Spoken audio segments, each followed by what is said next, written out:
Bonsoir, mes frères en Christ, et soyez richement bien dans notre Seigneur, et qu'il vous accorde une pleine espérance en ces temps de la fin. Oui, nous sommes dans le temps de la fin, c'est important de le réaliser et surtout de rester en état d'éveil, puis le Seigneur, parce que notre Dieu revient bientôt. Chercher une église glorieuse, Santa Snéride, donc c'est très important que nous puissions vraiment nous appliquer à nous préparer pour son retour, parce qu'il y a beaucoup de choses dans nos vies qui sont encore à corriger, j'en suis certaine. Et notre Seigneur est là pour nous aider à le faire, pour être surpris le jour de l'enlèvement. En passant, il s'est de savoir qu'il y aura beaucoup de chrétiens qui ne seront pas enlevés. Parce que beaucoup ne se seront pas préparés. Beaucoup on se dit, mais non Seigneur, je suis chrétien depuis 15, 20 ans, 30 ans, donc toi, tu de ma vie, et puis dans ma vie, il y a encore des choses à corriger. Donc je vous encourage vraiment à aller voir le Seigneur dans la prière, et que le Saint-Esprit vous aide à déterrer tous les péchés cachés, les confesser bien sûr, les abandonner, mais aussi à corriger tout ce qui a causé dans vos vies pour être vraiment prêt pour le vous de l'enlèvement.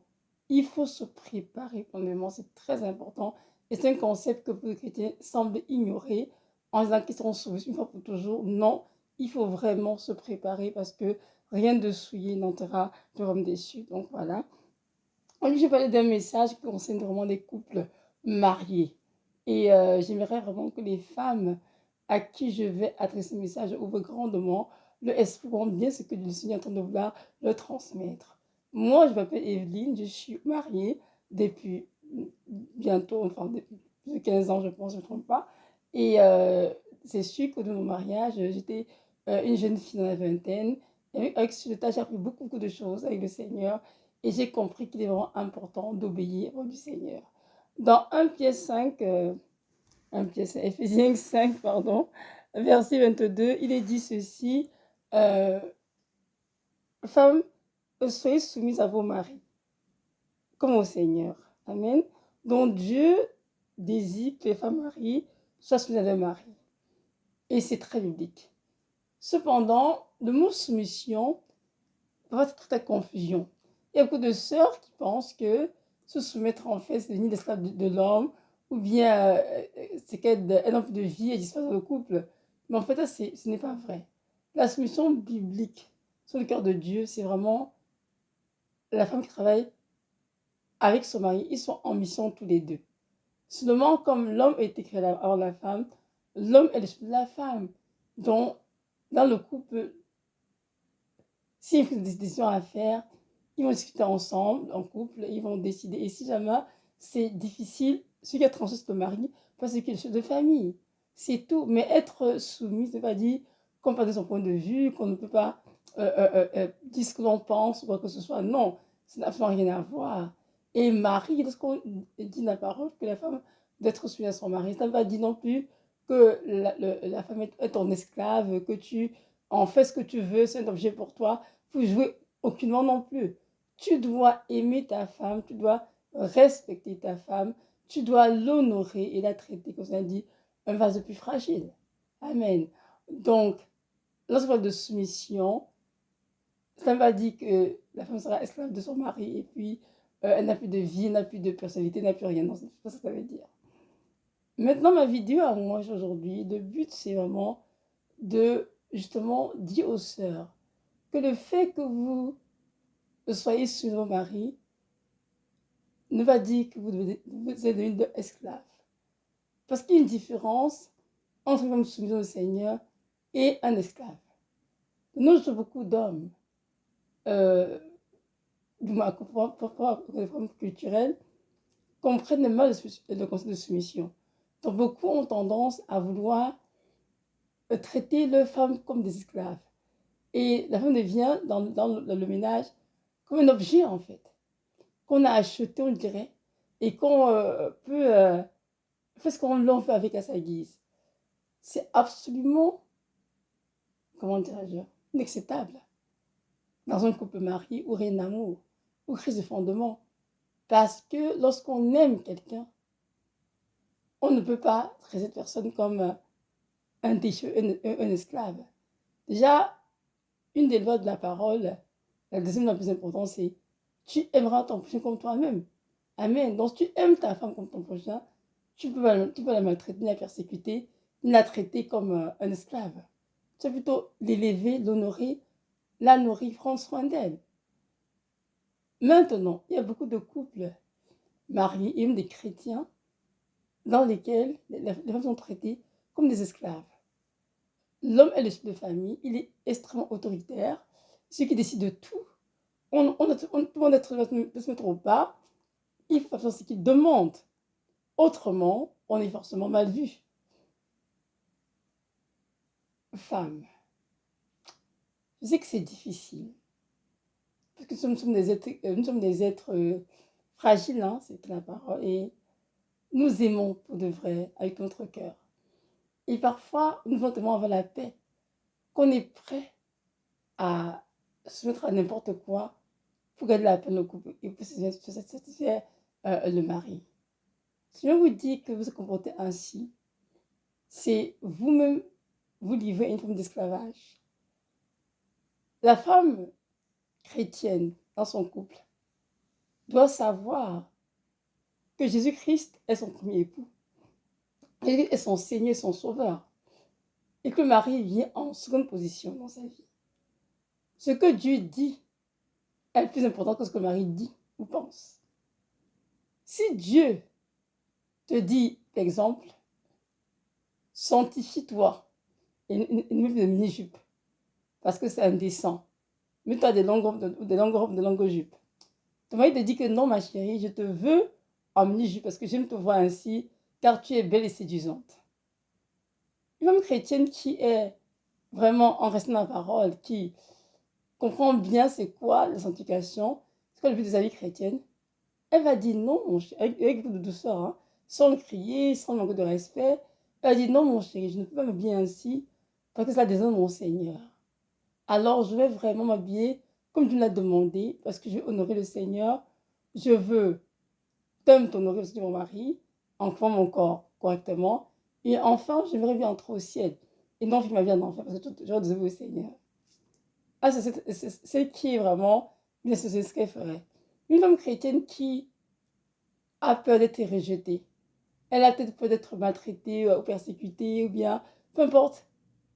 Elle aura tendance à accepter de se mettre en mini-jupe juste pour plaire à son mari. Même si dans son cœur n'est pas contente, même si elle sent pas épanouie, elle va quand même le faire parce qu'elle plaît à son mari.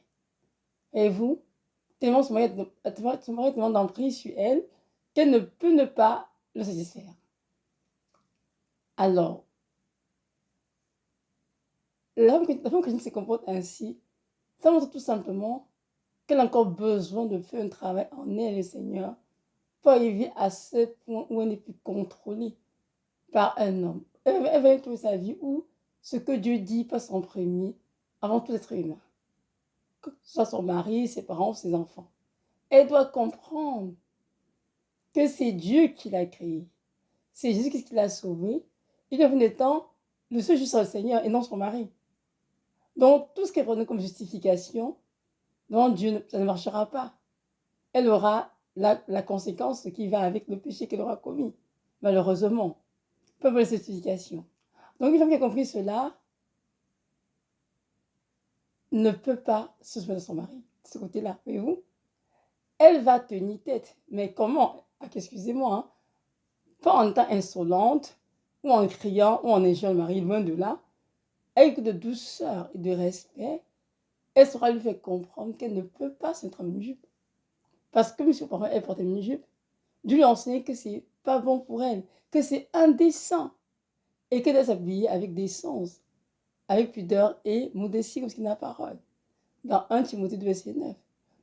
Je veux que les femmes, vêtues de manière décente, avec pudeur et modestie, ne se parlent ni de tresse, ni de perles, etc. Donc, juste cette parole montre au mari que ça doit s'habiller décemment.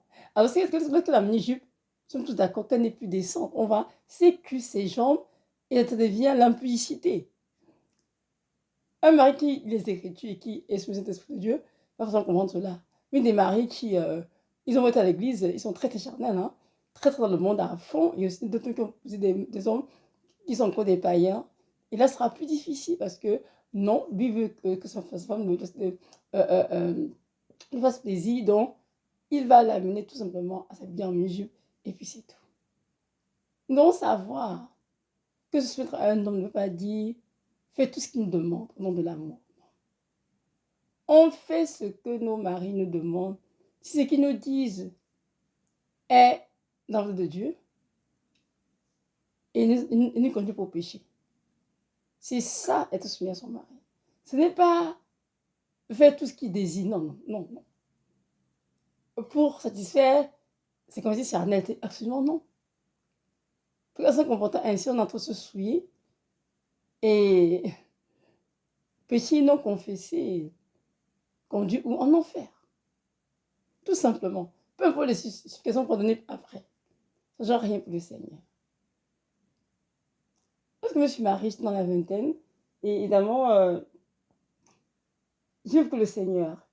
J'ai pris vraiment un homme qui craignait le Seigneur et qui était vraiment soumis à Dieu. Et lorsque je me suis mariée, bien sûr, mon mari aimait le Seigneur. Cherchait le Seigneur. On avançait ensemble.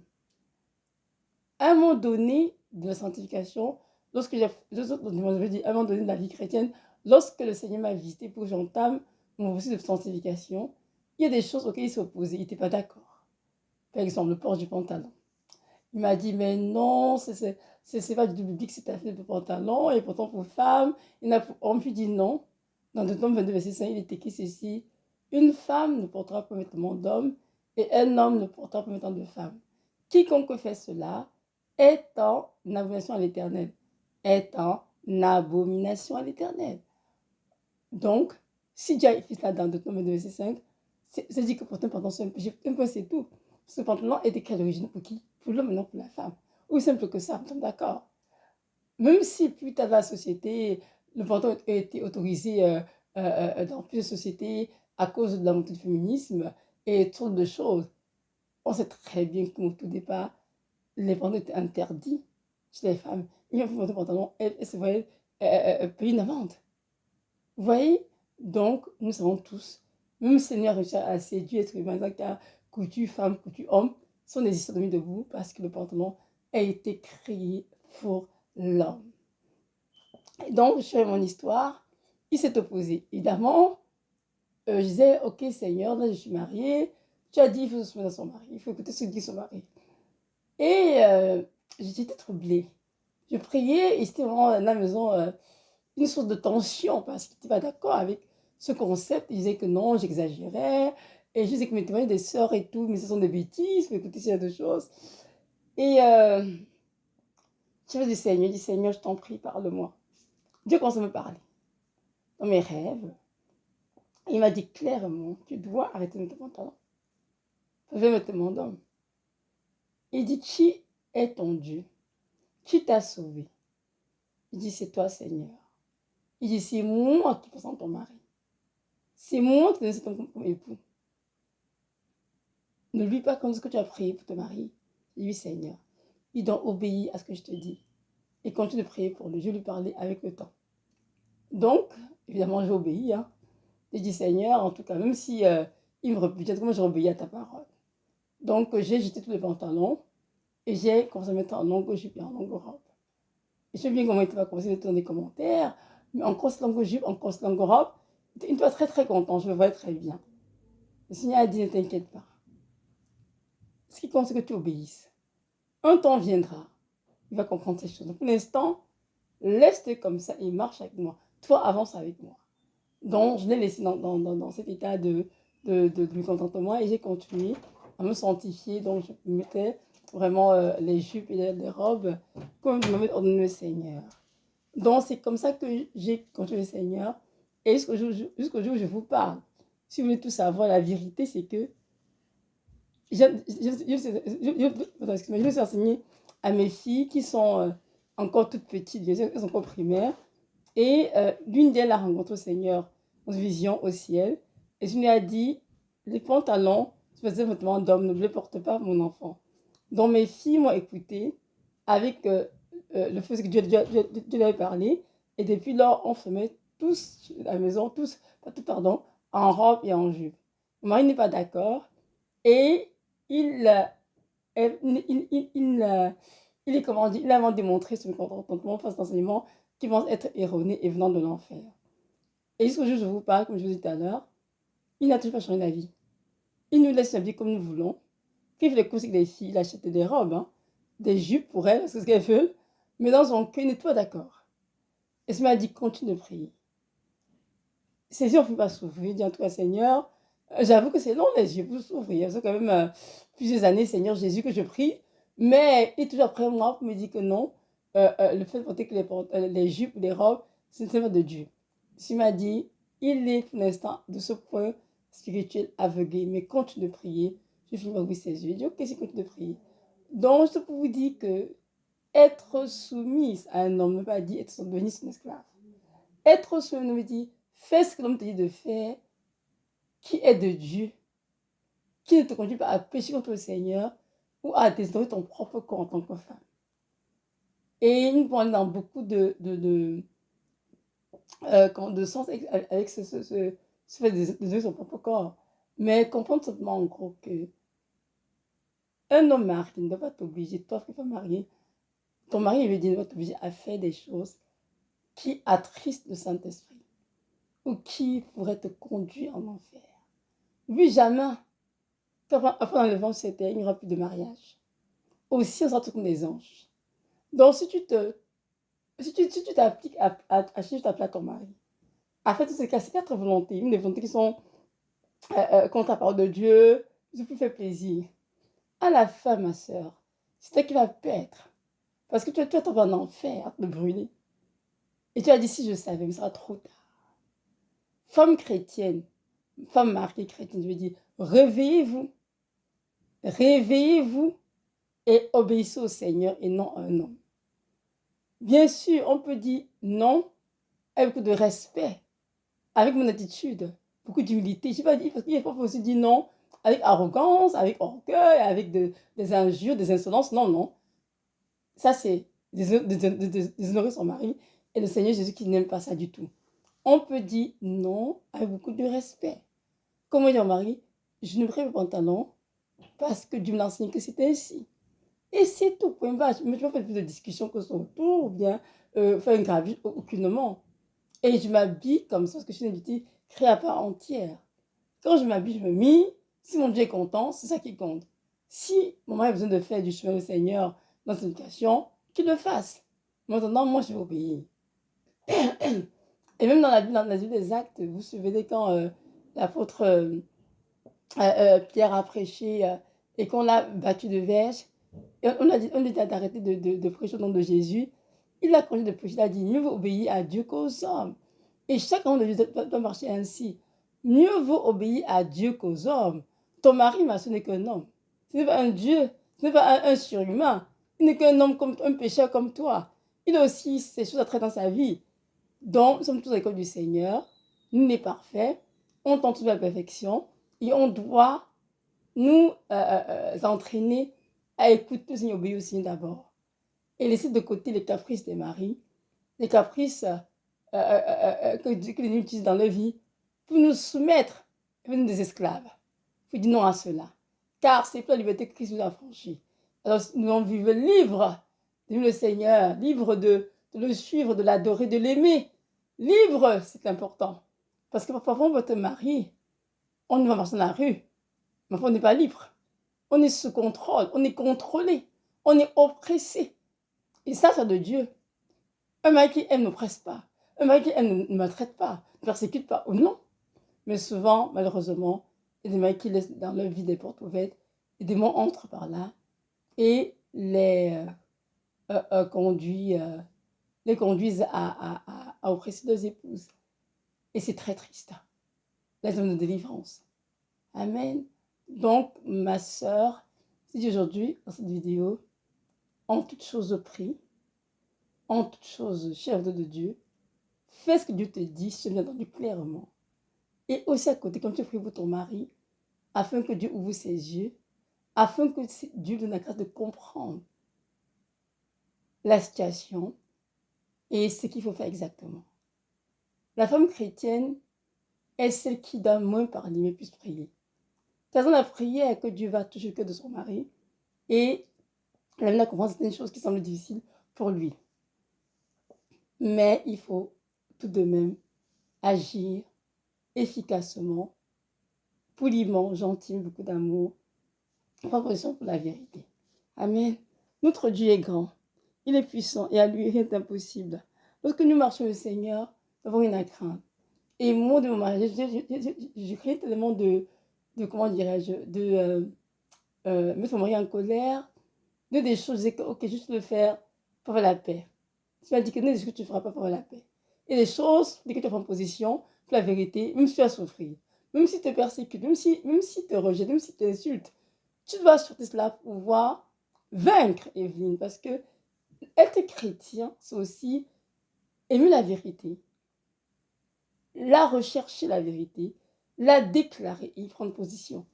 Donc, si tu ne veux pas dire que tu es mon enfant et passe ton temps à voir rechercher la paix, même si tu es sur la vérité, non, non, ça ne marche pas comme ça. C'est un test que tout le monde de Dieu passe et toi, tu passes cette test aussi. Tu es capable d'être dans un environnement de position, prendre position pour la vérité et tenir ferme dessus.